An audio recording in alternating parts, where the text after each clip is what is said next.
As we go on to section 7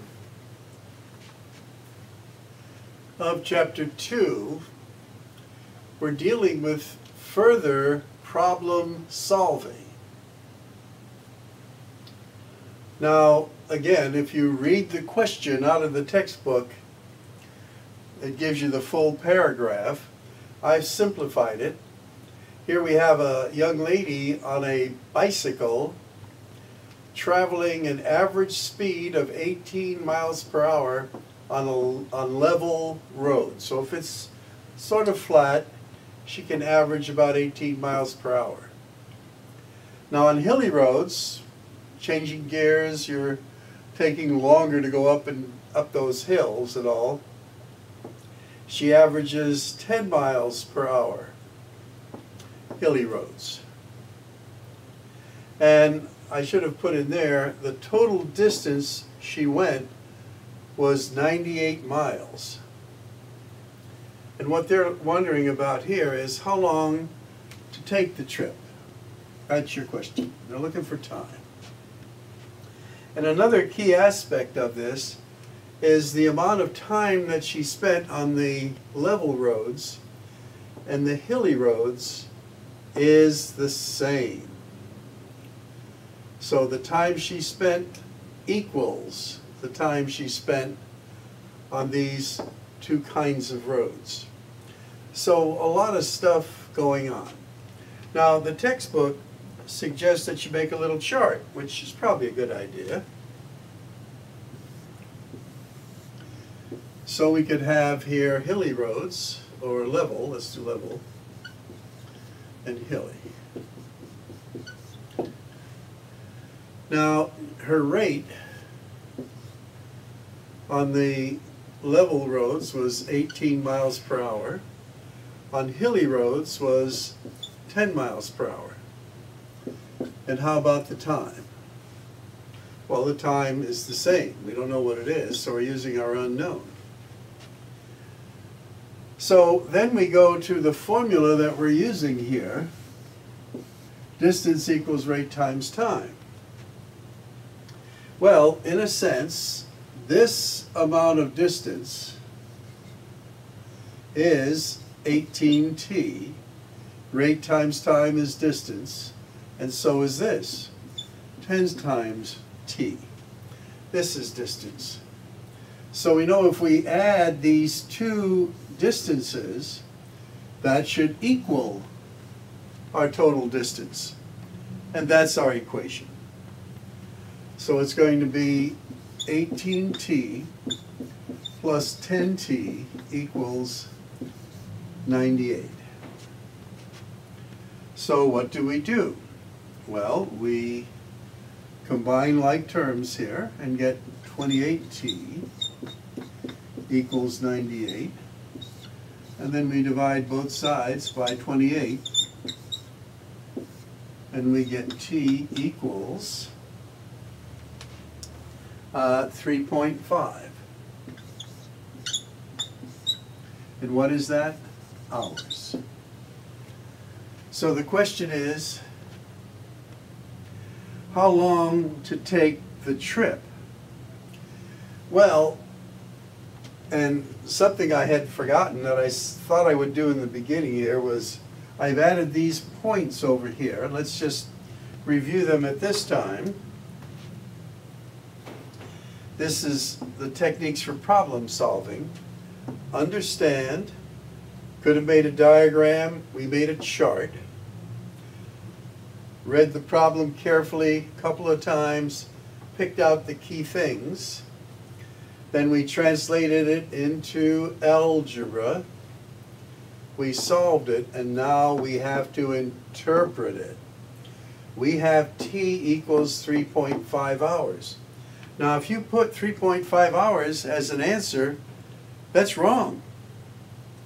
Because they wanted to know how long to take the trip. Well, it's 3.5 hours for this one, and 3.5 hours for this one. So your answer then for this problem is, and this is what we call the answer statement, it took 7 hours. You had to add these and 2 of them, or multiply 3.5 times 2.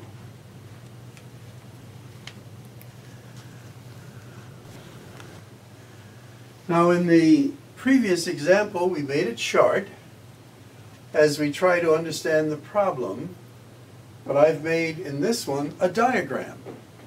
And let's see if we can summarize it. We have 2 trains leaving a station, one going north, one going south. Now the rate of one train we don't know. We're going to call that R. The rate of the other train is going 15 miles an hour faster than this train. And in 2 hours, they're going to be 230 miles apart. So once again, rate of one train, rate of the other train, and in 2 hours, they're going to be this distance apart. We want to find the speed or the rate. Well, again, we're using this formula. Distance equals rate times time. And in order for this to be distance, what do I have to add to it? Rate times time. So I have to multiply it by these 2 hours.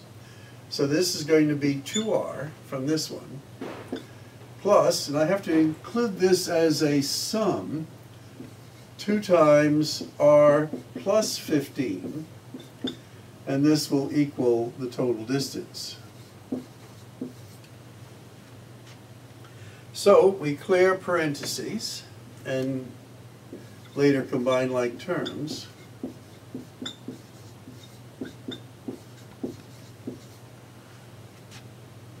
So this will be 4R. I'm going to subtract the 30 from both sides.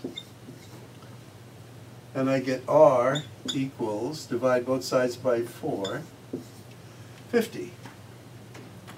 Now, once again, let's review the steps. We read the problem. I read it a couple of times. I drew a diagram. And instead of north and south, looks like east and west here, but that's okay. That doesn't change the diagram. I could have had it up, but saving space. I translated my information into an equation using my basic distance equals rate times time formula. Then I solved it, and I ended up with R equals 50. Now, if you put that as an answer again, that's not going to be correct. Because what they want is what are the rates of each train. Well, we got one train is 50.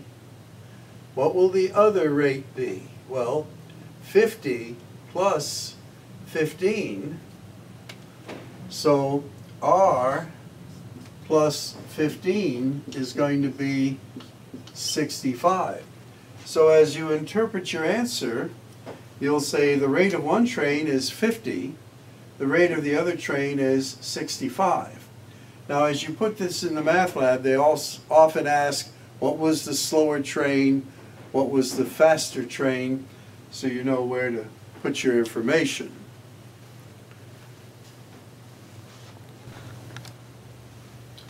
We're going on to page 140 in the textbook, where they're introducing money problems. And the common bills that we often run across are $5 bills, $10 bills, $20 bills. And we sometimes run into nickels. Nickels are 5 cents, dimes are 10 cents, and quarters are 25 cents. Now most of you know that, but again, just a little review. Now here they're telling us that a show, a talent show, takes in $2,420. That's the total amount that they take in. And some of this were in $10 bills, and some of this was in $20 bills. Now we don't know how many $10 bills there were, but we know there were 37 more $20 bills than $10 bills. So we're letting N, the number, stand for $10 bills. Now you might say, why don't we use T? Well, because $20 bills would start with a T too. So, well, anyway. N will be our $10 bills, and then there's 37 more of the $20 bills than 10. So it's N plus 37. Now hopefully you sort of understand the problem. We're now going to translate it into an equation. Well, we have $10 bills. Now how much are the $10 bills worth? Well, right over here, they're worth 10. So 10 times the number of $10 bills plus, here's our $20 bills, and they are worth $20. And how many do we have? Well, we have N plus 37. And altogether, that's going to equal our total gate. And that's our formula. So what do we need to do? Well, we have to get rid of our grouping symbol. Then we'll collect like terms and transpose, solve for the N. So we get here 10N plus 20N. And then we're going to get 20 times 37.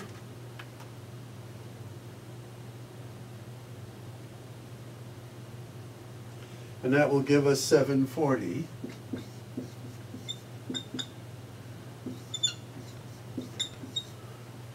Now we're going to group like terms. Going to subtract that from both sides, that is transpose it.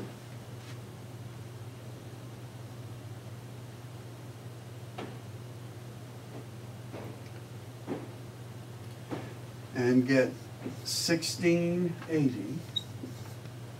Now I'm going to divide both sides by 30.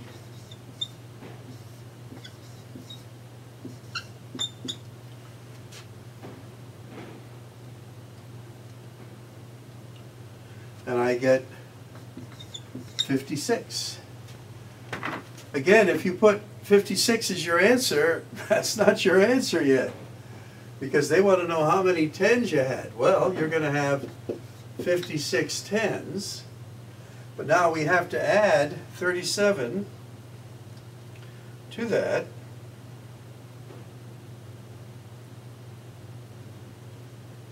And we get 93.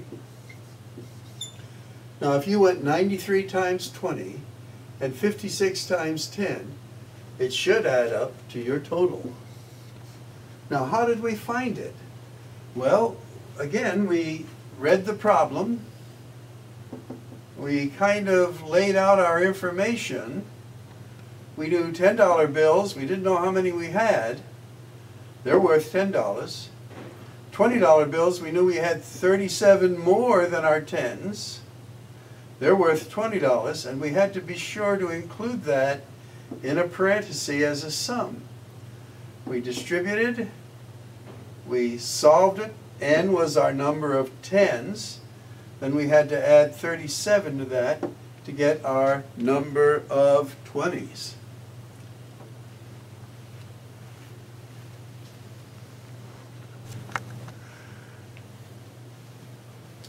Okay, here we have investment problems. And if you recall from an earlier section, we said interest equals principal times the rate times the time. But here's a person that had $20,000 to invest. That was his principal. But a part of it was invested at 9%, another part at 7%. And the total interest earned was $1,550.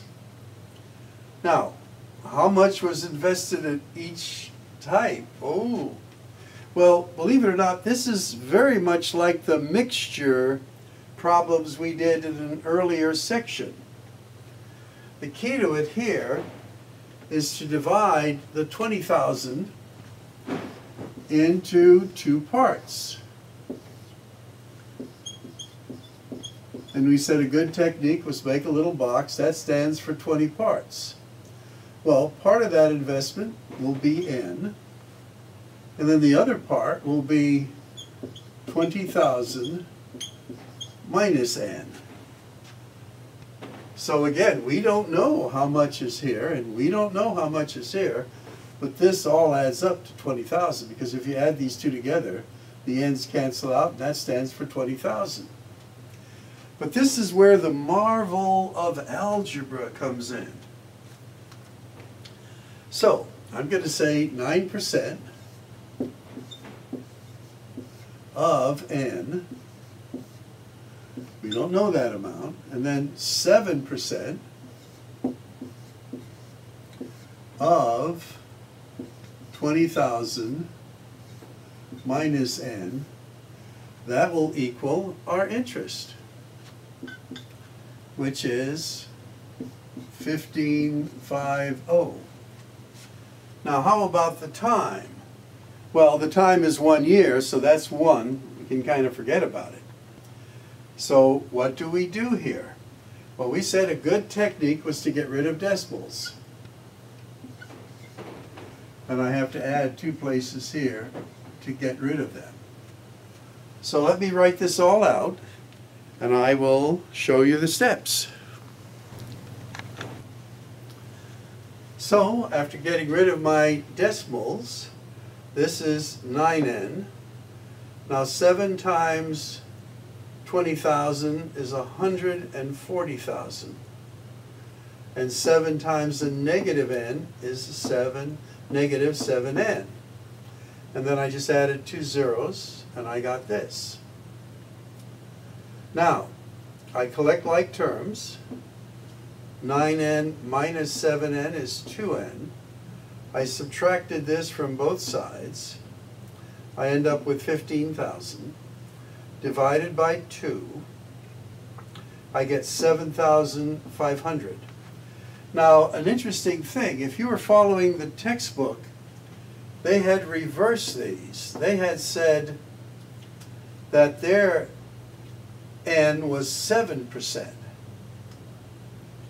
But it works out the same. This is the marvel of algebra. But again, you have to remember, you had said 9% was N. So at the 9% investment, 7,500.